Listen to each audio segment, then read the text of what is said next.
नमस्कार। प्रभा साक्षी news network के खास कार्यक्रम पूर्वोत्तर लोक में आप सभी का स्वागत है।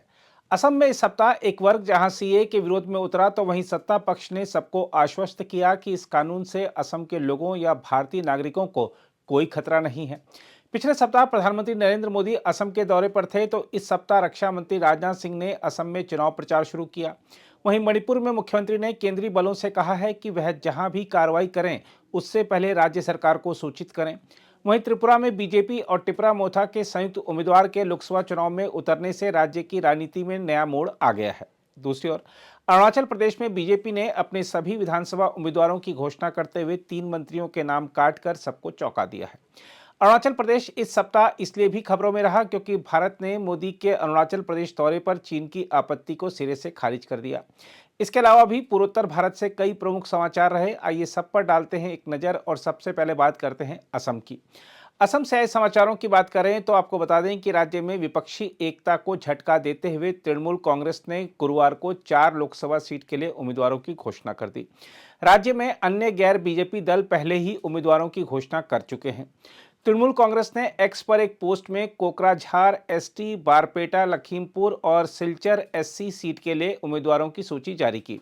पार्टी ने कोकराझार में गौरी शंकर सरानिया, बारपेटा में अबुल कलाम आजाद, लखीमपुर में घाना कांता चुटिया और सिलचर में राधा श्याम विश्वास को उम्मीदवार बनाने की घोषणा की है। TMC United opposition forum Assam का हिस्सा है। यह 16 दलों का गठबंधन है। इसके अलावा रक्षा मंत्री राजनाथ सिंह ने कहा है कि नागरिकता संशोधन कानून को लेकर लोगों को गुमराह किया जा रहा है और यह कानून भारत में रह रहे किसी भी व्यक्ति की नागरिकता नहीं छीनेगा। राजनाथ सिंह ने एक रैली को संबोधित करते हुए कहा कि सीए धार्मिक रूप से उत्पीड़न का शिकार उन लोगों को नागरिकता प्रदान करेगा जो पाकिस्तान, बांग्लादेश और अफगानिस्तान से 2014 तक भारत आ गए। वह बीजेपी के सहयोगी दल असम गण परिषद के प्रत्याशी फणी भूषण चौधरी के पक्ष में प्रचार कर रहे थे।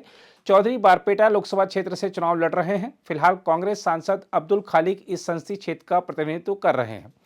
इसके अलावा केंद्रीय वित्त मंत्री निर्मला सीतारमण ने कहा है कि नींव रखने के बाद परियोजनाओं को पूरा करना प्रधानमंत्री नरेंद्र मोदी के विकास मॉडल की पहचान है।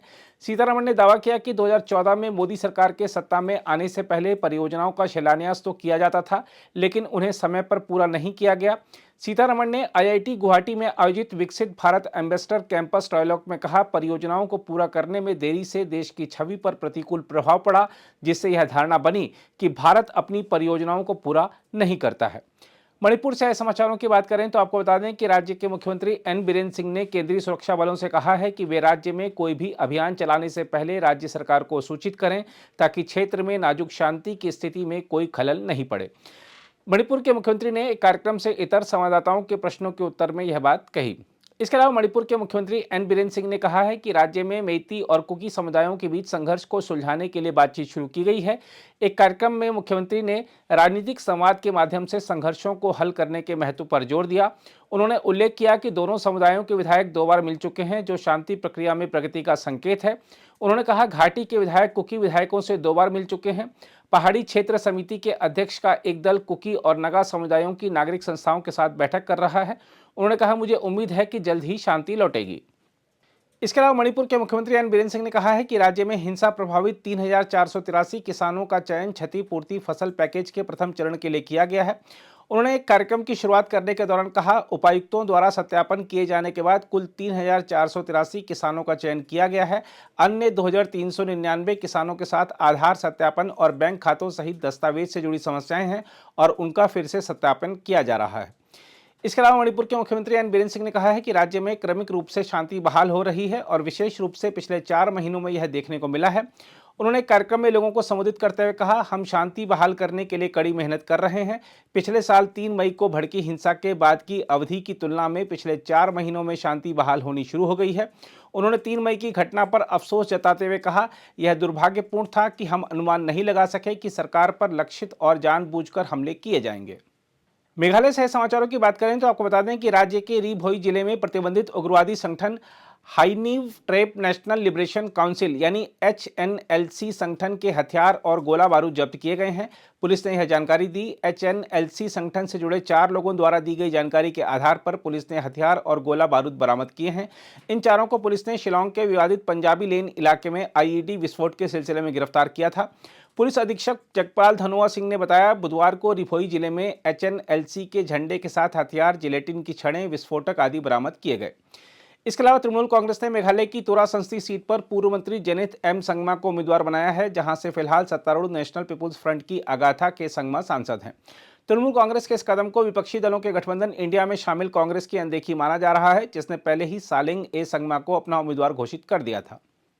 मिजोरम से समाचारों की बात करें तो आपको बता दें कि राज्य में इनर लाइन परमिट के बिना अवैध रूप से राज्य में प्रवेश करने के आरोप में 1000 से अधिक लोगों को गिरफ्तार किया गया है। पुलिस ने यह जानकारी दी। पुलिस और प्रभावशाली नागरिक समाज संगठन यंग मिजो एसोसिएशन के स्वयंसेवकों द्वारा एक रात को संयुक्त रूप से चलाए गए विशेष अभियान के दौरान 1000 से अधिक लोगों को गिरफ्तार किया गया।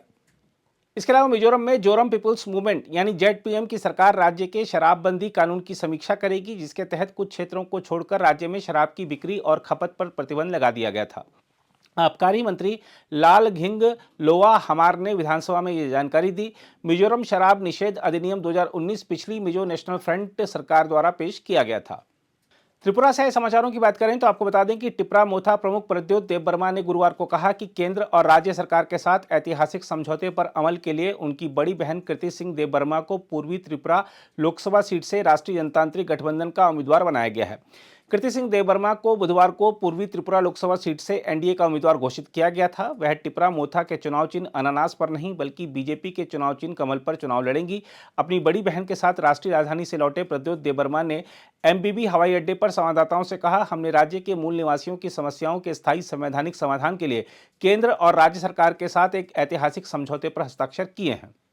अरुणाचल प्रदेश से समाचारों की बात करें तो आपको बता दें कि भारतीय जनता पार्टी ने अरुणाचल प्रदेश के आगामी विधानसभा चुनाव के लिए बुधवार को सभी 60 सीटों पर अपने उम्मीदवारों की घोषणा कर दी, जिनमें 16 नए चेहरे शामिल हैं। कांग्रेस का दामन छोड़कर हाल ही में बीजेपी में शामिल हुए 3 विधायकों को भी उम्मीदवारों की सूची में जगह मिली है। पार्टी ने 4 महिलाओं को भी उम्मीदवार बनाया है, जिनमें से एक पहली बार चुनाव मैदान में किस्मत आजमाएंगी। मौजूदा सरकार में गृह मंत्री बमांग फेलिक्स न्यापिन सीट, उद्योग मंत्री तुमके बागरा आलो पश्चिम और कृषि मंत्री तागे ताकी जीरो हापोली को पार्टी ने इस बार टिकट नहीं दिया है। इसके अलावा भारत ने प्रधानमंत्री नरेंद्र मोदी की अरुणाचल प्रदेश की हालिया यात्रा पर चीन की आपत्ति को दृढ़ता से खारिज करते हुए कहा है कि राज्य हमेशा भारत का अभिन्न और अविभाज्य हिस्सा था, है और रहेगा। विदेश मंत्रालय के प्रवक्ता रणधीर जायसवाल ने कहा कि चीनी पक्ष को कई अवसरों पर इस अडिग रुख से अवगत कराया गया है। उन्होंने कहा कि भारतीय नेताओं के अरुणाचल प्रदेश के इस प्रकार के दौरों या राज्य में भारत की विकासात्मक परियोजनाओं पर आपत्ति जताने का कोई औचित्य नहीं है। अगर आप भी लेना चाहते हैं देश दुनिया की तमाम जानकारी तो आज ही सब्सक्राइब करें हमारे चैनल को। साथ ही नीचे दिए बेल आइकन को जरूर दबाएं ताकि हर अपडेट आप तक पहुंच सके।